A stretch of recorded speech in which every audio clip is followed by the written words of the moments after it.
Today I'm going to talk about one of my most requested subscriber topics, pregnancy on the Plant Paradox. Like I said, it's a hot topic because there are so many restrictions during pregnancy, and we'll get into that in a minute.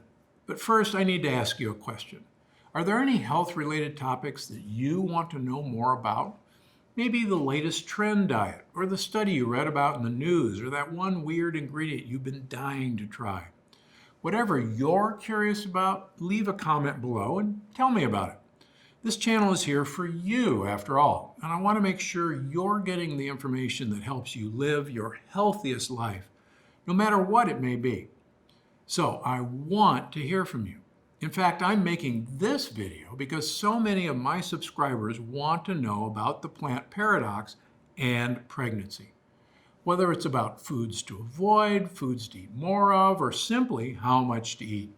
In fact, I've gotten so many questions about pregnancy, kids, and family that I've got a whole book coming out about it later this year. It's called the Plant Paradox Family Cookbook, and it's available for pre-order on Amazon and Barnes & Noble.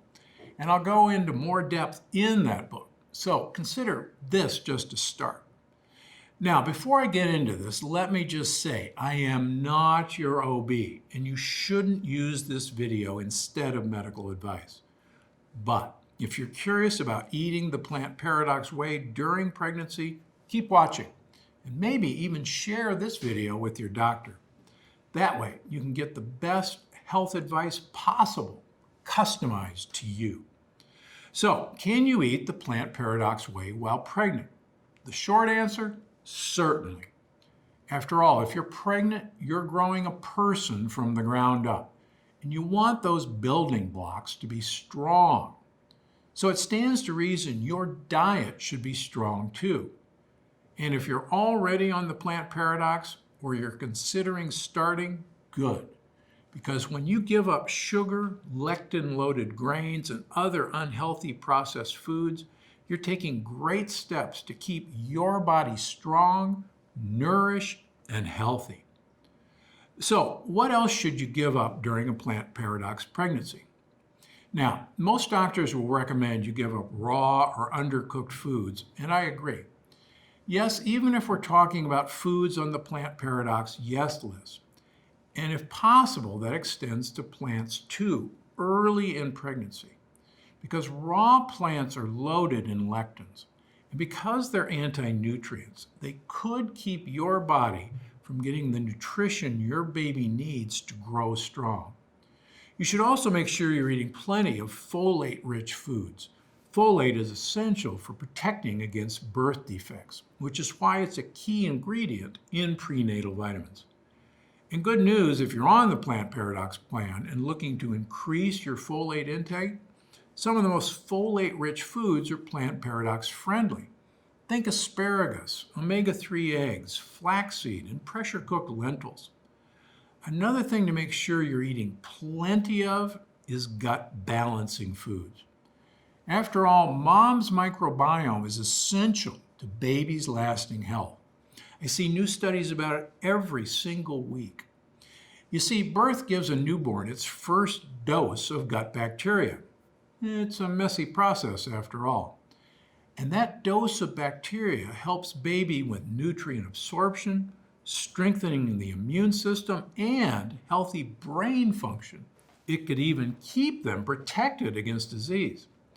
And if mom's microbiome is balanced, the bacteria that transfers to the baby during birth is setting them up for success.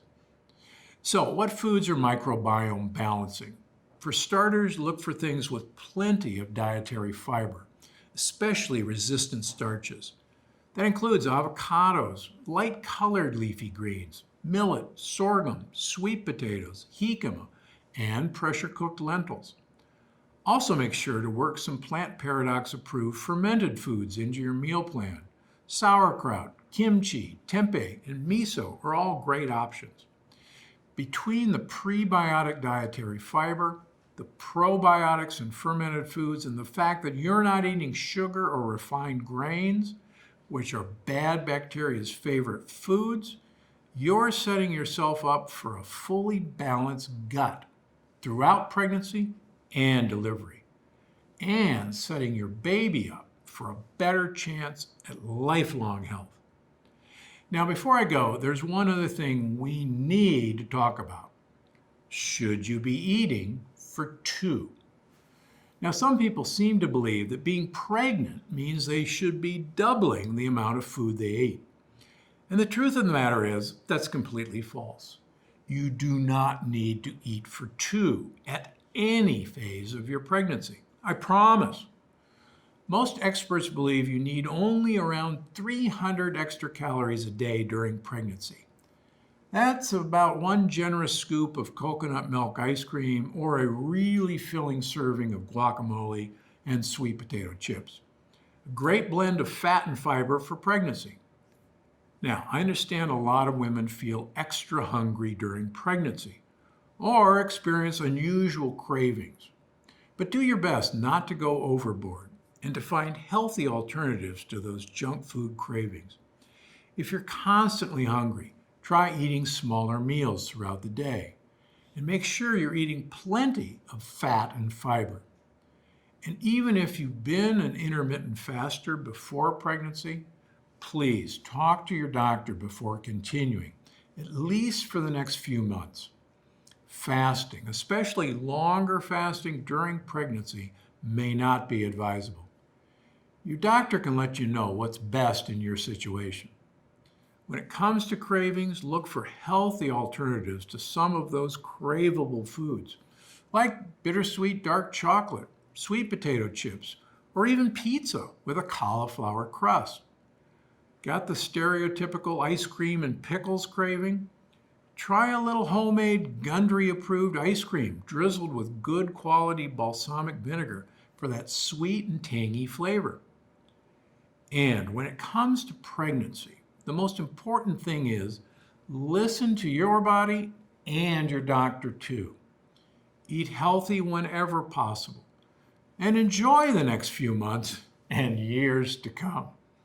Because I'm Dr. Gundry and I'm always looking out for you and your little newborn.